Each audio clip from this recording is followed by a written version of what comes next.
Señores, bienvenidos a la información. Comenzamos.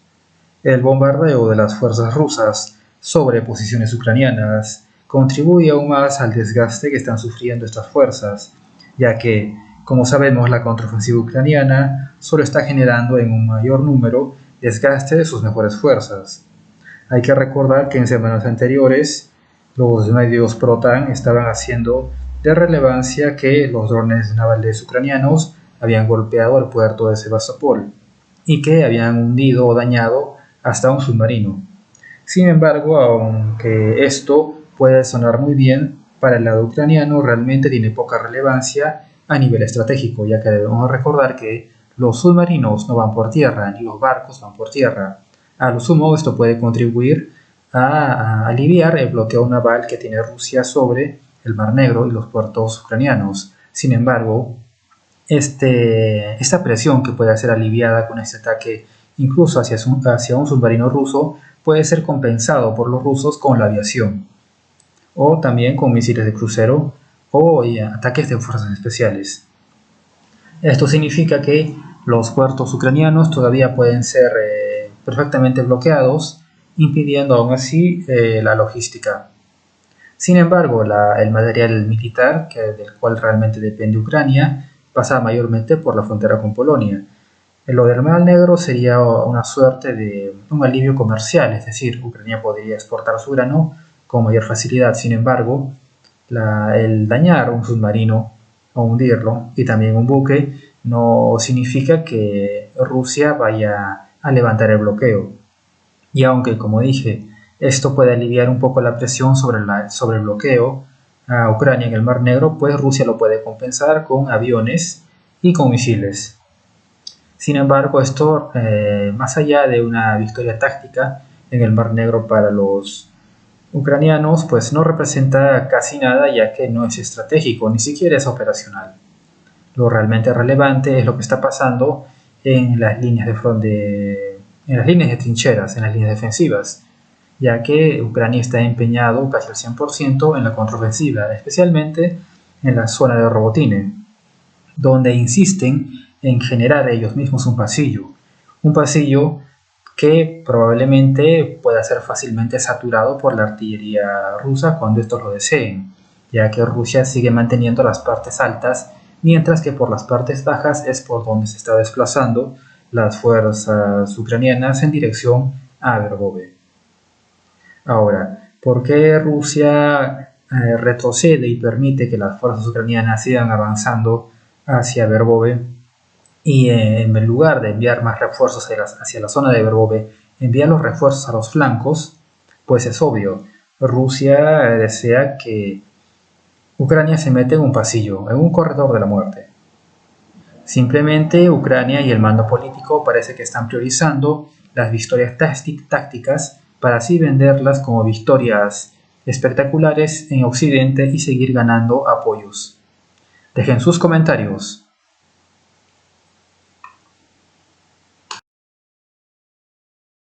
General de Estados Unidos duda que la contraofensiva de Ucrania logre de forma total sus objetivos. El jefe del Estado Mayor Conjunto de Estados Unidos, General Mark Milley, afirmó en una entrevista con CNN que la contraofensiva de Ucrania llevará un tiempo considerable. Durante la charla, Milley consideró que Ucrania no logrará de forma total sus objetivos, pues le será imposible expulsar completamente a los rusos. Aunque se logren en su totalidad sus objetivos, no van a expulsar completamente a los rusos, que es un objetivo estratégico más amplio del presidente Volodymyr Zelensky. Esto va a tomar mucho tiempo, precisó. Asimismo, el jefe del Estado Mayor Conjunto de Estados Unidos describió la actual contraofensiva de Ucrania como larga, dura y sangrienta. El 12 de septiembre pasado, el presidente ruso, Vladimir Putin, durante la sesión plenaria del octavo Foro Económico Oriental, informó que la contraofensiva ucraniana no logró sus objetivos, pero sí se produjeron pérdidas que ascienden a 71.500 efectivos de su lado. En sus palabras, un total de 543 tanques y 18.000 vehículos blindados de distintas clases de las Fuerzas Armadas de Ucrania fueron destruidos durante la operación militar especial rusa. En cuanto a la posibilidad de poner fin a las hostilidades, Rusia no puede hacerlo mientras Ucrania siga con su contraofensiva. Rusia lanzó la operación militar especial en Ucrania en respuesta a la solicitud de las repúblicas populares de Donetsk y Lugansk, previamente reconocidas por Moscú como estados soberanos, para que se les preste ayuda frente a la agresión por parte de Kiev. Según Putin, la contraofensiva ucraniana, que comenzó el 4 de junio, no se estancó, sino que fracasó. Recientemente, un oficial ucraniano citado por el diario británico The Telegraph indicó que las pérdidas en las filas de las Fuerzas Armadas de Ucrania se cubren con reclutas con escasa formación y motivación. La defensa rusa constató el fracaso de la contraofensiva ucraniana, y el diario Financial Times publicó un detallado análisis enumerando las fallas del bando ucraniano, que provocaron lo que califican de magros resultados en el campo de batalla para Kiev durante el verano boreal.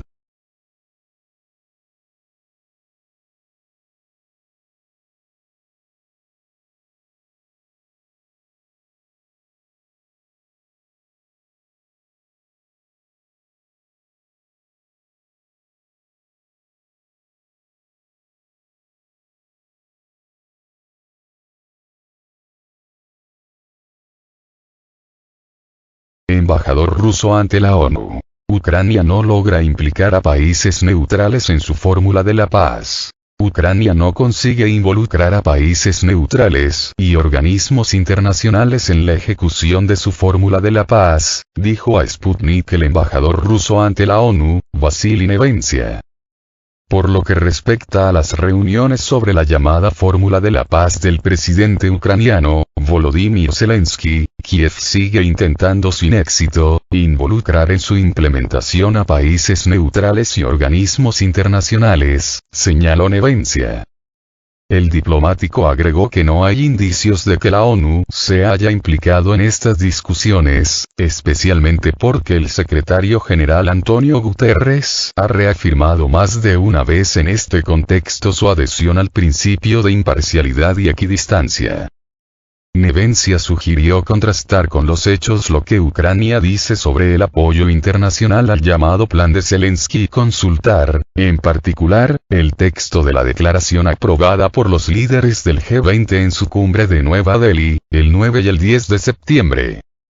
Dicho documento reitera las posiciones nacionales y las resoluciones adoptadas en el Consejo de Seguridad de la ONU y en la Asamblea General de la ONU con respecto al conflicto armado en Ucrania y señala que los estados deben actuar de manera consistente con los propósitos y principios de la Carta de la ONU en su totalidad, particularmente abstenerse de la amenaza o uso de la fuerza para buscar la adquisición territorial contra la integridad territorial y soberanía o independencia política de cualquier Estado. Además, indica que el uso o la amenaza del uso de armas nucleares es inadmisible. En noviembre de 2022, el mandatario ucraniano, Volodymyr Zelensky, presentó en una videoconferencia con los líderes del G20 su fórmula de la paz para poner fin a las hostilidades en Ucrania. El plan está dividido en 10 apartados: seguridad radiológica y nuclear, seguridad alimentaria, seguridad energética, liberación de prisioneros y deportados, implementación de la Carta de la ONU, retirada de las tropas rusas y cese de hostilidades, justicia, ecocidio y protección del medio ambiente, prevención de la escalada, y confirmación del fin del conflicto.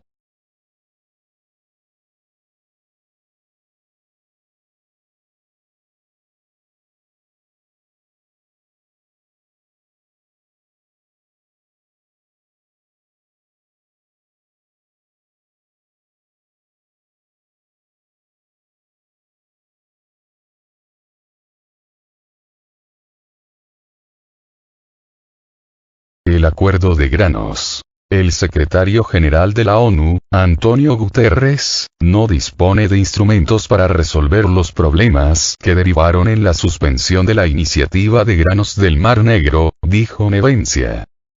Tenemos que constatar lamentablemente, y funcionarios de la ONU también lo han admitido públicamente en más de una ocasión, que el secretario general y su equipo carecen de herramientas para resolver problemas sistémicos, aunque se empeñan en hacerlo, señaló. El diplomático añadió que la parte rusa no está cruzada de brazos y sigue proporcionando ayuda real a los países más vulnerables de África, Asia y Oriente Medio. El presidente de Rusia, en sus intervenciones, enfoca en detalle estos esfuerzos y ha enumerado las firmes condiciones para la vuelta de Rusia a la iniciativa de granos del Mar Negro. En modo alguno se trata de un chantaje, como intentan presentarlo en Occidente. Exigimos que se cumpla lo prometido hace un año, apuntó Nevencia. El 22 de julio de 2022, Rusia, Turquía y la ONU firmaron un acuerdo para desbloquear la exportación de granos y fertilizantes de Ucrania a través del Mar Negro, mientras que el gobierno ucraniano suscribió un documento similar con Ankara y representantes de la ONU. Desde entonces el acuerdo fue prorrogado en 3 ocasiones, la última vez el pasado 17 de mayo, por 2 meses. Rusia formuló 5 requisitos para extender el pacto alimentario. Reconectar su banco agrícola, Roselcosbank, al sistema SWIFT. Reanudar envíos de maquinaria agrícola, repuestos y mantenimiento. Levantar la prohibición de acceso a los puertos. Reactivar el conducto de amoníaco Togliatti-Odessa. Así como desbloquear los activos y cuentas extranjeras de las empresas rusas relacionadas con la producción y transporte de alimentos y fertilizantes. A falta de avances en esta materia, el Kremlin anunció el 17 de julio que Rusia suspendía su participación en el acuerdo, pero estaría dispuesta a retomarla en cuanto se cumplan sus condiciones.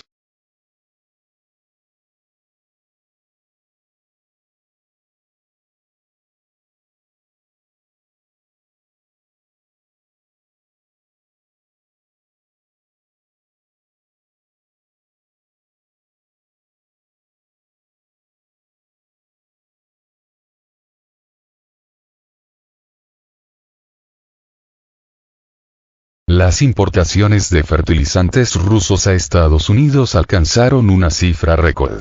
El récord anterior de fertilizantes rusos importados por Estados Unidos se alcanzó en 2022, con un valor total de compras durante 7 meses que ascendió a $900 millones. En 2023, Rusia era el segundo proveedor de fertilizantes de Estados Unidos. Este año Washington alcanzó un nuevo récord al comprar fertilizantes rusos por un valor de $944 millones entre enero y julio, según datos del Servicio Estadístico estadounidense. Con ello, las compras en julio cayeron 3 veces más que en junio y casi un 40% interanual, hasta $54,4 millones, el nivel más bajo desde agosto de 2021. Rusia fue el segundo proveedor de fertilizantes de Estados Unidos en 2023, después de Canadá, que exportó estos productos por el valor de $2.800 millones en 7 meses. Arabia Saudita, Israel y Qatar son los otros 5 países de los que Washington importa abono. De enero a julio, Estados Unidos redujo sus importaciones un 22%, hasta un total de $6.000 millones. Las exportaciones de esta categoría también disminuyeron un 36%, alcanzando los $3.400 millones durante el mismo periodo. En junio de 2023, Moscú aumentó la producción de fertilizantes un 10,7% frente a junio de 2022, alcanzando los 2,1 millones de toneladas.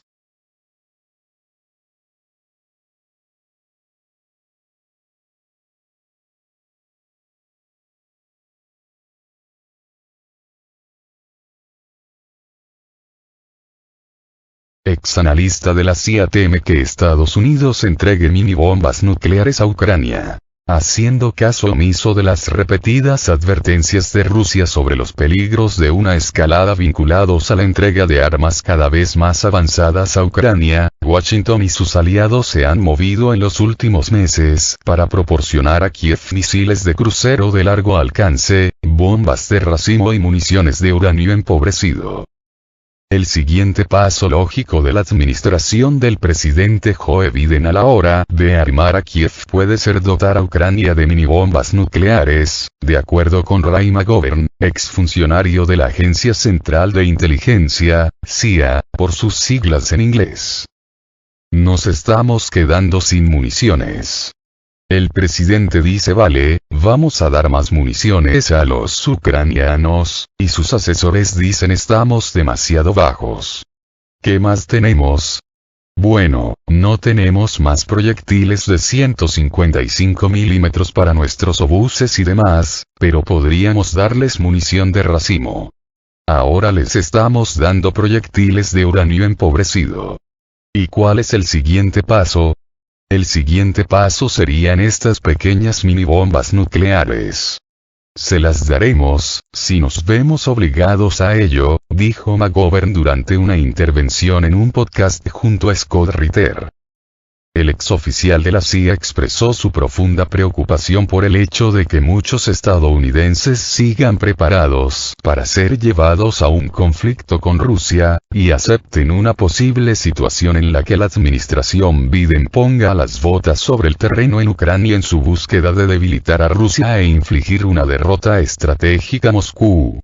Esta situación podría escalar rápidamente a un conflicto nuclear a gran escala, advirtió McGovern. Desde mis tiempos, allá por los años 80, no ha habido una amenaza real por parte de Rusia. Se oye decir que Rusia quiere apoderarse de Ucrania, de Polonia y del Báltico. Todo eso es lo que los británicos dicen. Este es un conflicto defensivo, un conflicto preventivo si se quiere. El presidente ruso Vladimir Putin se quedó sin otras opciones, ¿y de quién es la culpa? La gente es muy prudente y dice, la culpa es sobre todo nuestra. Yo no soy tan cuidadoso, amigos, soy un analista de inteligencia y no tengo que preocuparme por mi reputación. La culpa es nuestra en un 105% y puedo demostrarlo, afirmó el activista. McGovern forma parte de un pequeño pero creciente número de comentaristas en Estados Unidos que advierten de los peligros crecientes de un conflicto directo entre Washington y Moscú. A finales del mes pasado, el comentarista conservador Tucker Carlson advirtió de que el gobierno de Biden podría recurrir a cualquier número de medidas peligrosas en un intento desesperado por mantener el poder, incluido el inicio de un conflicto caliente con Rusia. El secretario general de la OTAN, Jens Stoltenberg, anunció recientemente que el bloque debe prepararse para un largo conflicto en Ucrania, reiterando que el conflicto es culpa de Rusia. Sin embargo, sus comentarios no cuadran con la cronología de la crisis ucraniana, incluidas las maniobras de los gobiernos estadounidense y británico en la primavera de 2022 para sabotear un posible acuerdo de paz entre Kiev y Moscú, y, volviendo atrás, la decisión de la OTAN de rechazar un par de tratados integrales de seguridad propuestos por Moscú a finales de 2021. El año pasado, los antiguos dirigentes de Ucrania, Francia y Alemania confirmaron por separado que los acuerdos de paz de Minsk de 2015, destinados a llevar la paz al Donbass y resolver la crisis ucraniana, eran una mera estratagema diseñada para ganar tiempo para Kiev, para rearmarse y prepararse para un conflicto contra Rusia.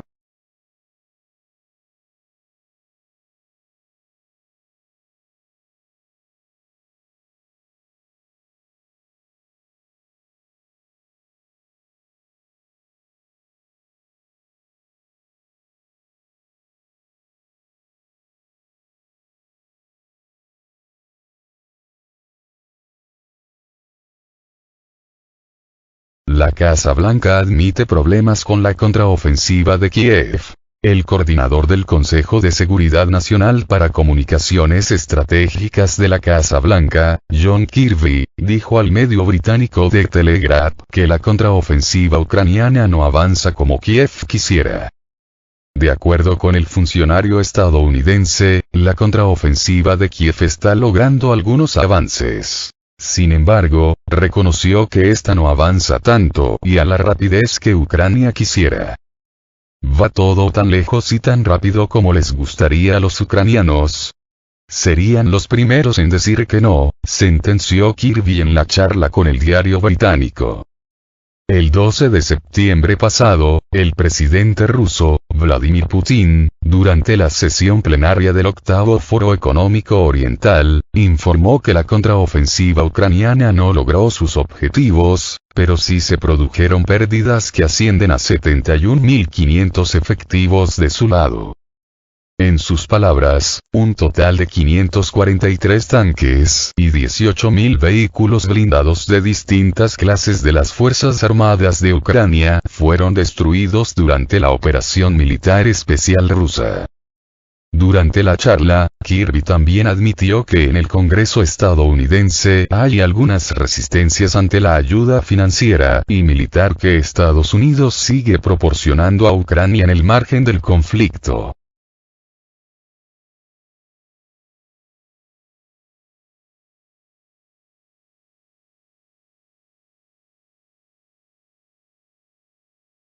Es un pequeño grupo de republicanos muy vocales y de derecha que continúan resistiéndose a un apoyo adicional para Ucrania, aseveró el funcionario. Sin embargo, estas quejas han venido por parte de personajes incluso demócratas como Robert Kennedy Jr.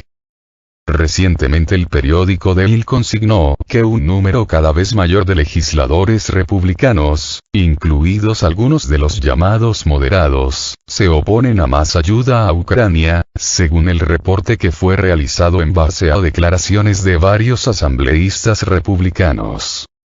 No solo el Caucus de la Libertad de la Cámara de Representantes, que es el sector más conservador de los republicanos, sino que otros legisladores están preocupados por una posible financiación adicional, afirmó la congresista estadounidense Lisa Klein.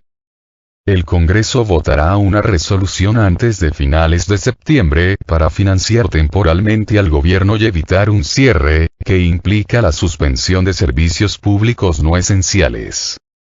De acuerdo con una encuesta realizada por el medio estadounidense CNN el pasado mes de agosto, la mayoría de los estadounidenses se opone a que el Congreso apruebe más fondos para ayudar a Ucrania. Con base en el estudio realizado por el medio y la casa encuestadora SSRS, el 55% de los ciudadanos estadounidenses entrevistados señaló que los legisladores no deben autorizar más fondos adicionales en apoyo a Kiev, frente al 45% que ve bien el financiamiento. Asimismo, el 51% aseveró que Estados Unidos ya ha hecho lo suficiente por ayudar al presidente ucraniano, Volodymyr Zelensky, mientras que el 48% indicó que Washington debe hacer más a favor de Ucrania.